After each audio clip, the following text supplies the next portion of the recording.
The first thing Evan learned about interstellar diplomacy was that offering tea was not, under any circumstances, considered a neutral act. At the time, he didn't know that. At the time he was cold, exhausted, and sitting on an upside-down supply crate inside a half-pressurized humanitarian intake station that smelled faintly of ozone and burned circuitry. He was a junior Zen linguistics volunteer, 3 months out of Earth, assigned to non-critical emotional support and translation assistance, which was bureaucratic shorthand for sit, smile, and try not to offend anyone with more than 4 limbs. The alien girl was shaking. Not dramatically, not loudly, just a steady, quiet tremor, like her body was holding together through stubbornness rather than strength. Her skin shifted colors in slow, stressed gradients Evan didn't yet know how to read, though he suspected distress was a safe guess. She had too many joints in her arms. Her eyes reflected the station lights like polished glass, and she was staring at the far wall as if it might suddenly explain everything. Evan did what humans always did when faced with another being's quiet misery. He tried to help, clumsily. "Hey," he said gently, lowering his voice the way he would with a frightened animal or a crying stranger on a night bus. Want some tea?" He gestured toward the small thermos in his hands, the one thing he'd insisted on bringing from Earth despite 3 separate warnings about customs, declarations, and molecular contamination. It was chamomile, his grandmother's brand, comfort, distilled into hot water. The alien girl finally looked at him. Her eyes widened. Her skin went still. "Yes," she said, after a pause that felt heavier than gravity. "I accept." Evan smiled, relieved. "Great. It's not fancy or anything, just tea." That was the moment the station's translation system logged an irreversible cultural incident. The girl took the cup with both hands, the way humans did when something mattered. She inhaled the steam, eyes fluttering closed, and her skin shifted into a soft, luminous hue Evan had never seen before. "Peaceful, warm, almost affectionate. This is," she said slowly, "a profound offering."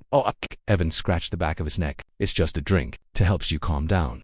Her fingers tightened slightly around the cup. "You offered emotional stabilization fluid during my moment of greatest vulnerability." Well, yeah. "You looked like you needed it. In my culture," she continued, voice careful and reverent, "this constitutes a declaration of lifelong emotional intent." Evan laughed once, automatically, the sound sharp in the quiet room. "Sorry, what?" She tilted her head. "You have chosen to anchor your presence to mine." No, I just look. It's tea. Humans drink it all the time. When we're stressed, or bored, or watching bad television." The girl's eyes flicked to the cup, then back to his face. "You offered it personally." "Yeah, and remained with me while I consumed it." "Yep. And you did not request compensation." Evan's smile faltered. "Should I have?" Her skin flushed a deeper color, something between gratitude and mortification. "You are either profoundly ignorant, or extraordinarily brave." "Definitely the first one," Evan said quickly. "Look, I didn't mean to." The station intercom chimed. Notice, the automated voice droned pleasantly. "Emotional contract detected. Preliminary bonding status recorded. Species, human. Classification, unintentional initiator. Species Kylari classification, accepted partner." Evan stared at the ceiling. "That doesn't sound good."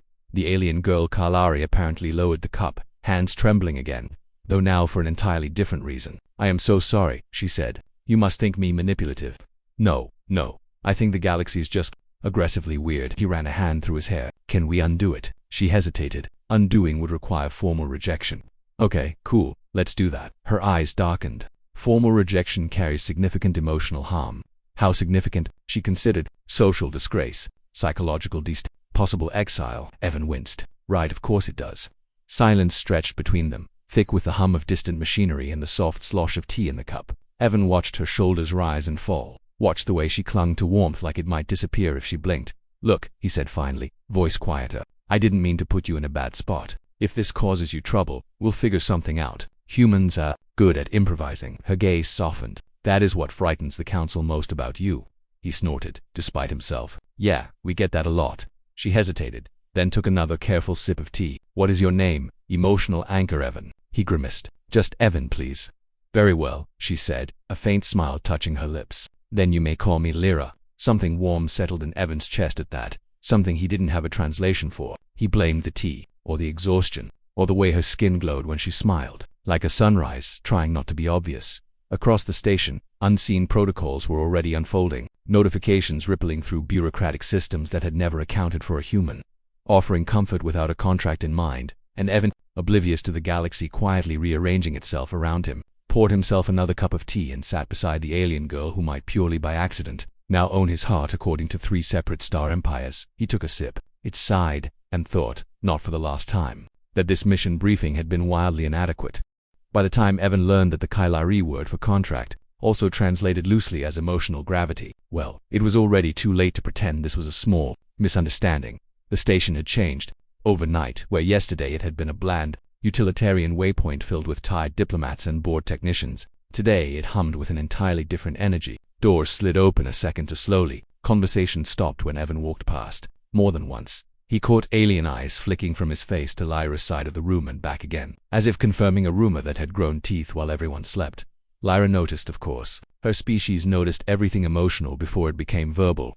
"You are being observed," she said gently as they sat together in the communal intake lounge, her voice low and almost apologetic. "This is not usually done so openly." Evan glanced around. A trio of insectoid engineers pretended very badly to be fascinated by a wall display. A tall avian diplomat froze mid-preen when Evan met their gaze, then nodded stiffly, like one acknowledged a superior officer or a particularly dangerous animal. "Yeah," Evan muttered. "I've had worse first dates, but not by much." Lyra blinked. "Date. Human word," he explained, "means a scheduled social interaction where everyone pretends not to be nervous." Her skin rippled, amused and embarrassed at the same time. "Then this is a very ambitious first one." An official arrived before Evan could respond. She was tall, angular, and metallic in a way that suggested design rather than biology. Her voice came from a floating orb at her shoulder, smooth and utterly without warmth. "Human Evan," the official intoned. "Kailari citizen Lyra, you are requested for verification proceedings." Evan sighed. "Let me guess. About the emotional binding," the official corrected. "Yes." They were led into a chamber that looked far too ceremonial for something that had started with chamomile. Symbols glowed faintly along the walls, shifting shapes that made Evan's head ache if he looked too long. Lyra walked beside him, posture straight but hands clasped tight in front of her. The official gestured them to stand on opposite sides of a circular mark on the floor. "Clarify intent," the orb voice commanded. "Human Evan, did you offer the Kailari individual emotional sustenance with the understanding that it would establish long-term attachment?" "No," Evan said immediately. "I offered tea because she looked like she needed comfort." Murmurs rippled through the chamber. The official paused. "You offered comfort, without expectation?" "Yes." Another pause, longer this time. "That is not standard behavior." Evan shrugged helplessly. "We're not a standard species." Lyra's skin shifted, something like awe creeping into the colors. "This is why your kind is considered emotionally hazardous." The official turned to her. "Kailari citizen Lyra, did you accept the offering under the assumption of binding intent?" Lyra swallowed. "Yes." Silence settled, heavy and electric. The official's voice softened. "Just a fraction. Then the contract stands." Evan opened his mouth to protest, then stopped. Lyra was staring straight ahead, but he could see the tension in her shoulders, the careful stillness of someone bracing for consequences she had already accepted. "What does stands mean?" he asked more quietly. "It means," the official replied, "that the human is now recognized as Lyra's primary emotional constant." Evan blinked. "Her what?" "Her anchor," Lyra said softly. "The being whose presence stabilizes mine." Evan felt the weight of that settle somewhere between his ribs and his lungs. "That seems like a lot to put on a guy who makes instant noodles for dinner." The official ignored that. "You may decline," she said, tone clinical. "However, refusal will be recorded as emotional abandonment." Evan glanced at Lyra, really looked at her, at the way she held herself like someone used to being precise, controlled, logical, and how close she was right now to coming apart at the seams. "How bad is abandonment?" he asked. Lyra didn't answer. She didn't have to. Her skin dimmed, just slightly, like a star losing fuel. Evan exhaled slowly. "Okay, I won't decline." Her head snapped toward him. "Evan, I'm not promising forever," he said quickly. "Humans don't really do that without paperwork and panic attacks, but I can promise not to vanish on you." The chamber went utterly still. The official studied him for a long moment. "This is acceptable," she said at last. "Temporary anchoring with intent to reassess." The markings on the floor flared once, then faded. When they were finally released, Evan felt like he'd just agreed to something important without reading the terms and conditions. Lyra walked beside him in silence until they reached the quieter corridor near the observation windows. "I did not mean to trap you," she said at last, voice tight. "If you wish to leave, I will endure the consequences." Evan stopped walking. "Hey," she looked up at him, eyes shimmering with something dangerously close to fear. "You didn't trap me," he said gently. "You asked for help. Humans do that too, even when it backfires."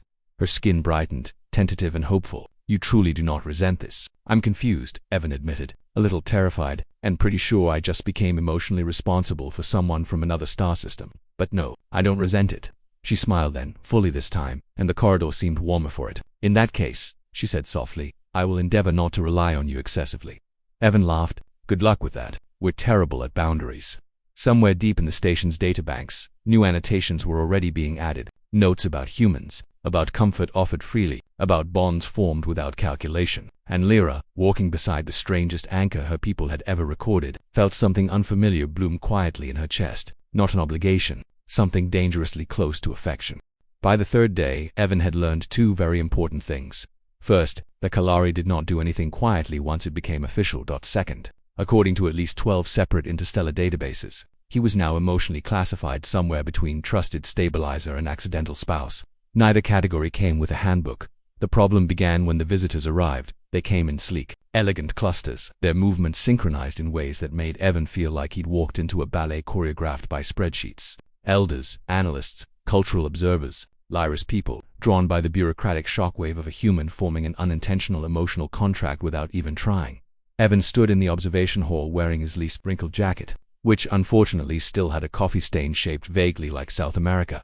"This is unnecessary," he muttered. "I didn't even do anything impressive. I boiled water." "You provided warmth without demand," Lyra replied calmly, though her skin flickered with nervous light. "Among my people, that is deeply impressive." The first elder approached them slowly, her voice resonating with layered harmonics. "Human Evan, we wish to observe your bond." Evan blinked. "Like, right now?" "Yes," Lyra winced. "They will ask personal questions."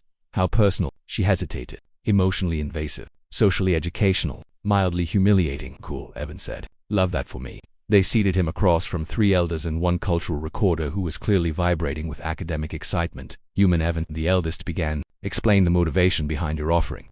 "I was trying to help," Evan said honestly. She looked scared. "Fear alone does not usually prompt lifelong attachment." "For us," Evan replied, "it sometimes prompts tea." The recorder emitted a delighted chirp. Another elder leaned forward. "And what did you expect in return?" Evan frowned. "Nothing." That word landed like a dropped plate.